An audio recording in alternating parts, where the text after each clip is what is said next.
All right, Justin, Mary Barra's quest to be more and more like Elon Musk and Tesla, I think we're seeing it come to fruition because breaking news, Buick dealers, of which, did you believe this? There are over nearly 2,000 Buick dealerships, although only 13 standalone Buick dealers. They are being offered a buyout if they do not want to move towards GM's plans for electrification.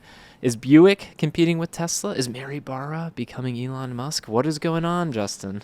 Well, I think that's their game plan, but I'm kind of upset that you stole the trivia that I had for you. How many Buick dealers are standalone? Yeah, I can't believe it's like less than 20. That's wild. Out of 2,000. 13 standalone, 1,963 that are part of primarily GMC dealerships. But I don't read the news. I don't think GM is proposing to put anyone out of business with this proposal. But honestly, let's think about it. Out of any automotive throwback that could possibly just beg for the resurrection based on their old name, it would be the Electra brand, right? I mean, Electric. It's just, it's got to happen, right? Because that was an old sedan from Buick back in 1959 through 1990. I'm not surprised that General Motors has their eyes set on the resurrection of the Electra brand. It's been confirmed. It's happening. But now they're saying, look, dealers, this is optional. That's how they put it. It's optional. We're not forcing you to sell EVs, but if you don't want to, we'll buy you out and you can just kiss us goodbye. It's optional, but by 2024 or whatever it is, is it 2024? I think it's 2024. Well, no, they're going to be all electric by 2030, but here's what gets me. 2030, okay. Here's what gets me. So all electric, 100% electric, no combustion models by 2030 for the Buick brand, but they're not going to begin selling their first electric model until 2024, maybe even 2025.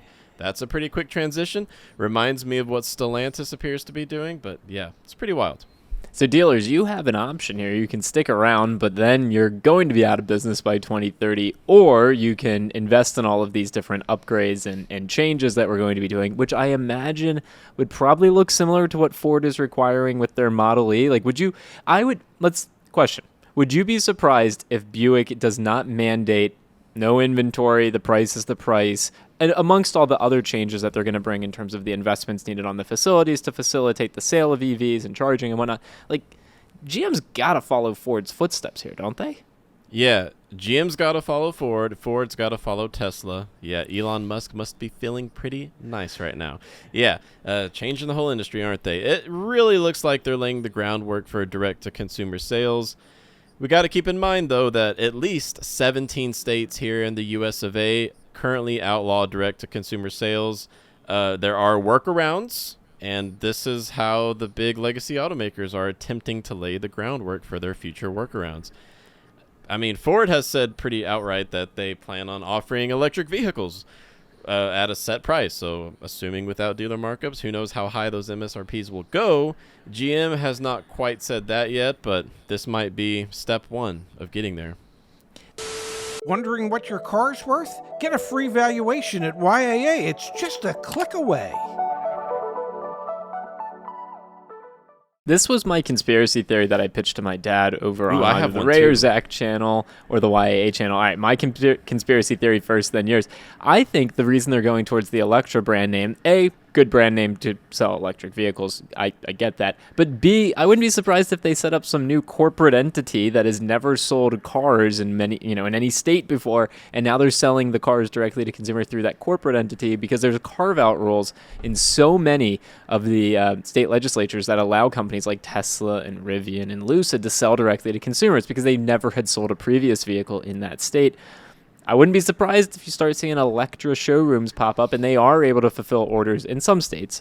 Others still, like where you can't buy a Tesla right now, that wouldn't change until, state legislatures update. But I think that's a little bit of the groundwork that's being laid here. So that's my conspiracy theory. What do you think? Yes, I have my own conspiracy theory, and I wonder what you'll think about it. I am quite confident that the Buick brand name is 100% headed for the exit. Its days are numbered.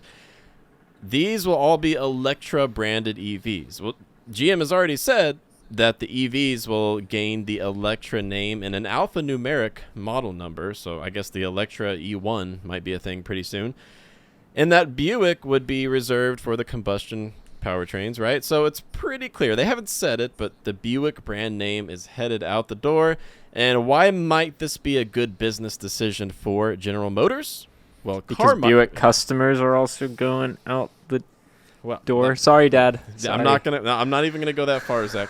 I'm gonna beat around the bush as auto executives do, and point out that a few years ago, CarMax found that the average age of Buick buyers is 46 years old, second only to Cadillac.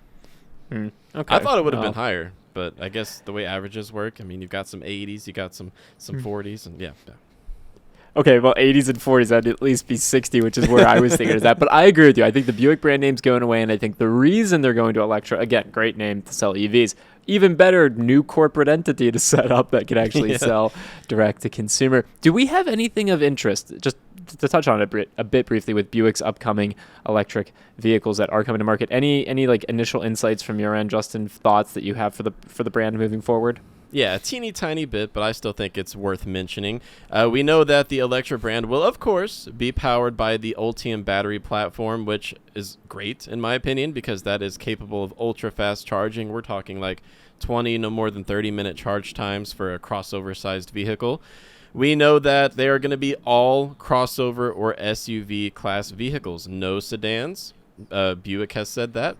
No more electric sedans. They said they might readjust their strategy if demand calls for it, but we know what that means. It's going to be crossovers, right? Yep. Now, the first Electra electric vehicle coming out, they say 2024, but I'm wondering if it might be a little bit after that. It's going to be an Buick Envision sized crossover. That's what we know so far. The design cues will be based on the Electra sports car concept. Now, a few clever journalists were quick to point out, you've got the all-new Electra brand, fully electric, crossovers and SUVs only. Why is it based on a sports car concept? And Buick said because our engineers liked it. And honestly, that's not a bad answer. Not a bad answer at all. All right, so there's some things to look forward to when it comes to Buick/Electra. But my take on this whole thing, we're going towards direct to consumer. Bye Buick. Those are the two big takeaways from this. Yes, I second that. Justin, thanks for your time as always. Thank you. And thank you, Mary Barra, for the headlines. Thank you, Mary.